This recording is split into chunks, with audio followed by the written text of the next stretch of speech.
right, welcome back to episode 2. If you're just joining us, you didn't hear the first one, then welcome. We're excited you're here this time. Before we dive in, go to the link and tell us a little bit about yourself or a teacher friend that you think that we should highlight for our podcast. Things we think others might want to hear are things maybe your lesson, maybe a classroom hack, maybe something about classroom management, anything, all things classroom and just having a good, awesome classroom. You guys know what's going on with the teachers around you, and we want to highlight that. And then we're going to connect that to research and share that out with everybody.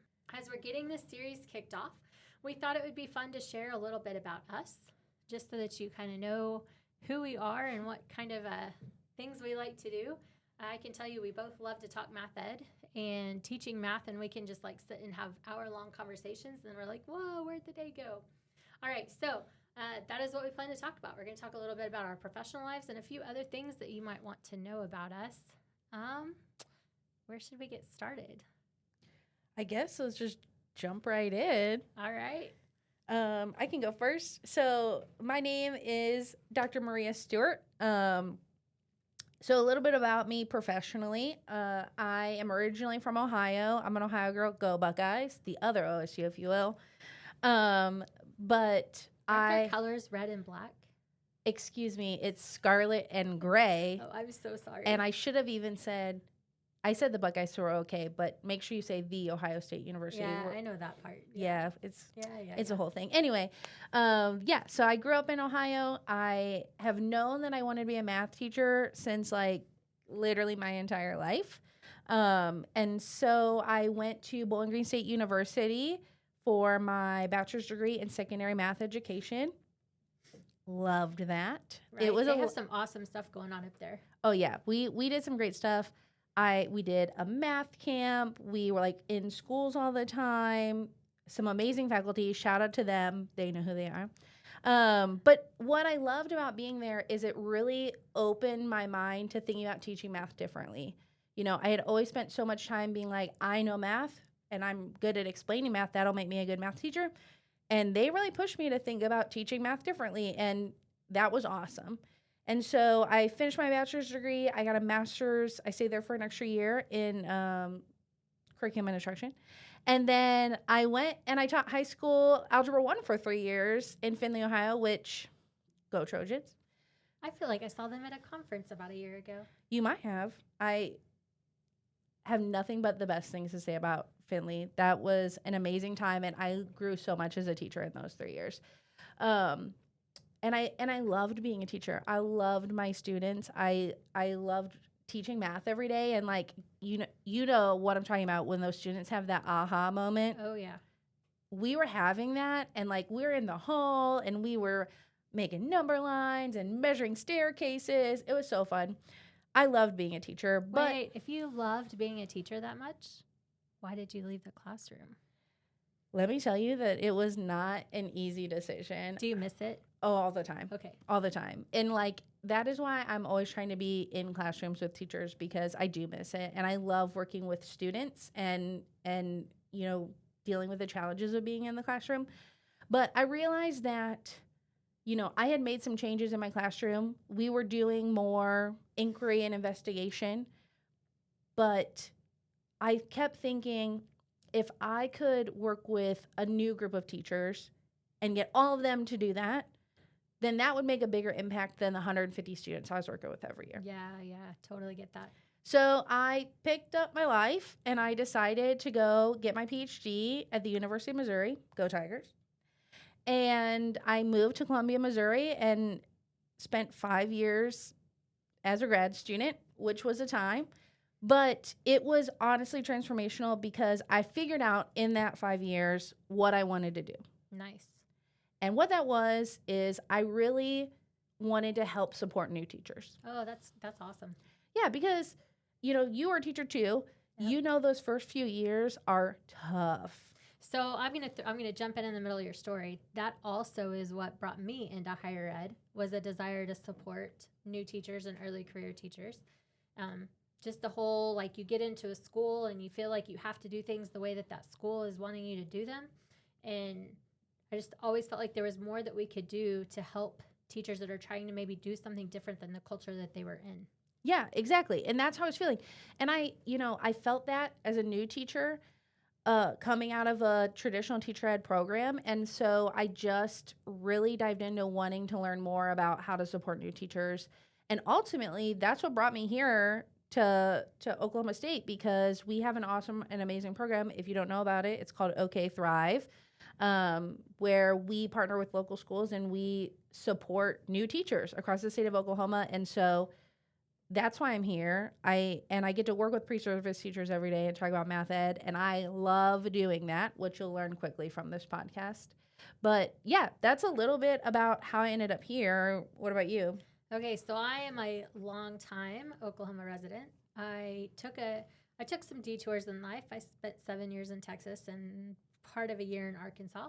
But I'm here and I bleed orange. And by the way, it's homecoming Friday. It's walk around day. Are you excited? I'm so excited. My students were like, "You have to go. It's not an option." Yep, So I I'm agree. going. I agree. I'm excited to see your reaction to everything. Yes. So I too have always loved math, and I knew at a very young age that I wanted to teach math. It's funny, my mom actually tries to remind me on a regular basis that I was in elementary school when I said I wanted to be a middle school math teacher. You hadn't even been in middle school yet. I know, right? How did you know? I have no idea. Okay, Probably, perfect. yeah, I have no idea. But anyway, so yeah, and as I went through high school, loved my high school teachers, but I was like, there has to be a better way to do this. So that's what brought me into math ed in general. Finished my bachelor's degree at Oklahoma State, and I abandoned Oklahoma and went to Texas to teach for a while, and then made my way back here. Got my PhD here, and then went to some other places and worked in academia. And then decided I wanted the classroom. I really missed the classroom, and life brought me to a place where leaving academia and returning to the classroom was really an amazing option. And so I took that and taught at Westmore High School for 6 years. Loved it, and I miss them dearly. So shout out to any of you guys that are listening. And been back at OSU now and working back in teacher ed. And I love it. I love helping teachers get ready for the classroom and supporting teachers as they grow professionally. What do you think what's the thing you miss the most about being a classroom teacher? Interacting with the students and Yeah. Seeing the students, getting to have that relationship with them, seeing them every day, seeing their struggles, but helping them overcome and persevere. And if they've been struggling with something for multiple days, then seeing them get it, I miss that. I mean, we get to do that with our students that we have here, but it just, to me, is a little bit different because we don't see them every day. We only have them for 16 weeks. We're not with them all year long. Yeah. But I really just miss the students. I also miss my teachers. We had some fun conversations, and yes, I have great people that I work with here, but again, we don't see each other every day and all that stuff. So I just miss some of that conversation that we have and growing and working together to make math teaching better. Yeah, I think that's really important. And I think that's one of the reasons I really want to do this podcast is I really just want to help make math teaching better. Yes. And connect to the teachers. Yeah. Get to talk with teachers about teaching. Yes. I mean, we love to talk about teaching all the time. She says that, y'all. We try to have coffee and not talk about work, and we literally cannot. I mean, we talked about some other things. I would say what was the percentage? I would say it's probably 50-50. Okay. A 2.5 hour. Yeah. Okay. So what has been your favorite thing about Oklahoma so far? Ooh, good question. I'd have to say, which I mean probably isn't surprising, the people here rock. Is Oklahoma in the South? Where are we?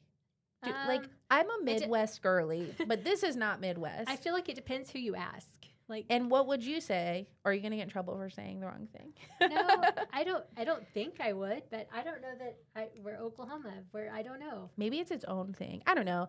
But it definitely feels like some Southern hospitality in this state. There is definitely some Southern hospitality. Yeah, I would agree with that. Just everyone is so nice. You can go to a drive-thru and it is the best service you've ever had in your life. I don't know. Drive-thru made me think about one of the first things you told me about Oklahoma. Oh, what? Brahms. Oh, yes. I am here for Brahms. yeah, she was like, "It's such good ice cream." It was fun the day that she came back and told me about it.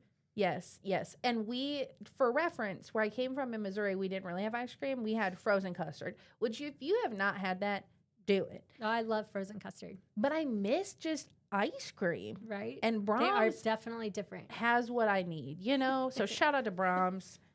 Not endorsed. Okay, so can I add in the other thing that we've realized we have in common? Oh, yeah, go for it. So yesterday we were talking. We were kind of doing some of our final details on the podcast for conversation today. And we both started talking about reading, and we're math people, and we don't want to say that we don't like reading because that's not true. We read a lot. So much reading. Right? We do a lot of reading.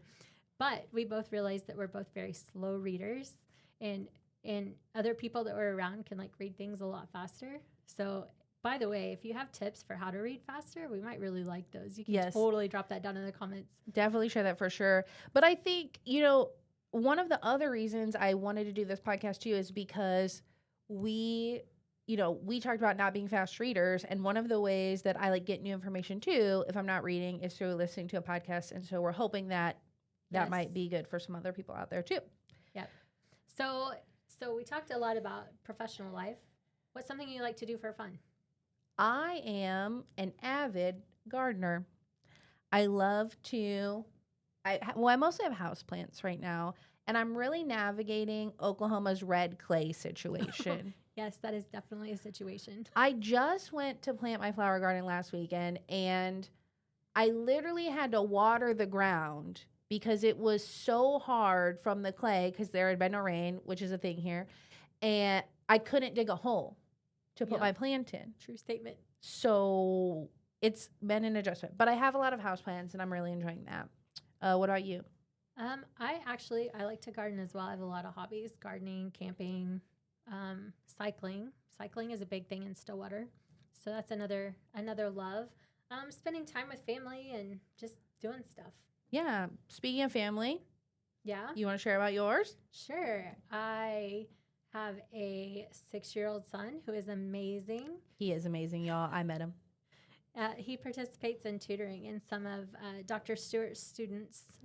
One of Dr. Stewart's students is my son's math buddy, and they have a great time.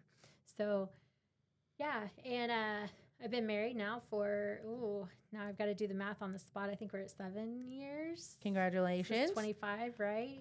Yep. 7 years. Yeah, he's great. My son's great. Yeah. How about you? Yeah, so I'm married. My husband, we've been together for 5 years. And fun fact, he's also a math teacher. He teaches 4th grade here in Stillwater. And so, as you might imagine, we talk about math a lot. I talk about math at work. I talk about math at home. It's a lot of math conversation. Nice. And then I have 2 cats. Yes, you do have 2 cats. What are their names? Yes, Jimmy and Drs Stewart. Oh. They are both girls. And Jimmy was named that. My husband's name is James, just for side note. So his name is James Stewart. And my cat's name is Jimmy, and that was her name, was Jimmy Stewart, when we got her from the animal shelter. Nice. So we knew it was meant to be. Nice. Yep.